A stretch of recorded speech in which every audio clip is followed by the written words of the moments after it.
So what's up mga manap, so dito na tayo, panibagong video na naman to. So medyo maingay dito kasi naulan ng uwan dito.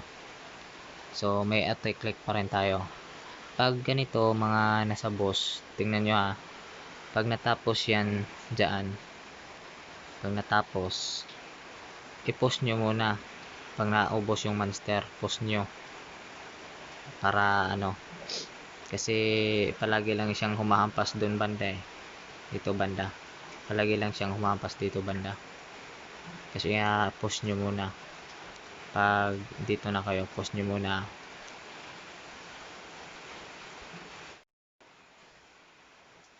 So ayan na, o diba naubos na yung monster, pero ito siya, palagi lang siyang humahampas. So post nyo muna pag ganyan, post nyo, tatakbo na yan.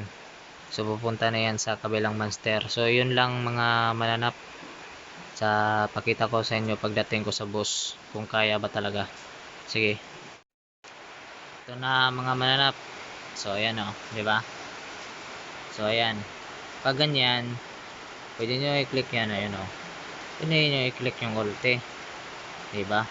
Lalo na pag mahina talaga yung karakter nyo, pwede nyo i-click yung ulti. Basta itong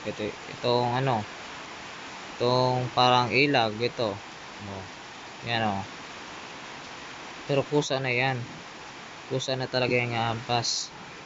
So lumakas na talaga yung ulan dito, may bagyo kakatapos lang ni Agaton. So kasunod na naman si Basyang. So ayan, pero laro pa rin tayo, laro. Kaya kayo mag autoclick na rin kayo, diba? Yan so yung warrior ko para is reduction build, kaya makunat lahat, reduction build. Kaso yung secondary weapon tsaka yung earrings hindi ko pa na yun, iniipon ko muna. Saka na pag marami na yun, saka para isang lakaran na lang, kasi madami ding din chumachamba.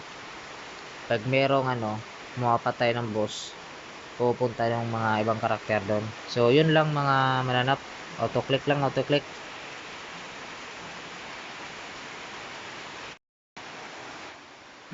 So ito na, malapit na mamatay yung baliw, kaso nag run out. Ayan, mamamatay na yan, patay na yan, patay na yan, wala na yung tapusan, patay na. Patay, di ba? Di ba? Push na natin. Di ba? Sabi ko sa inyo, pag kayo lang mag-isa, pwede kayo makakuha ng mga ganito. Di ba? Pag kayo lang mag-isa, pwede kayo makakuha ng mga ganito.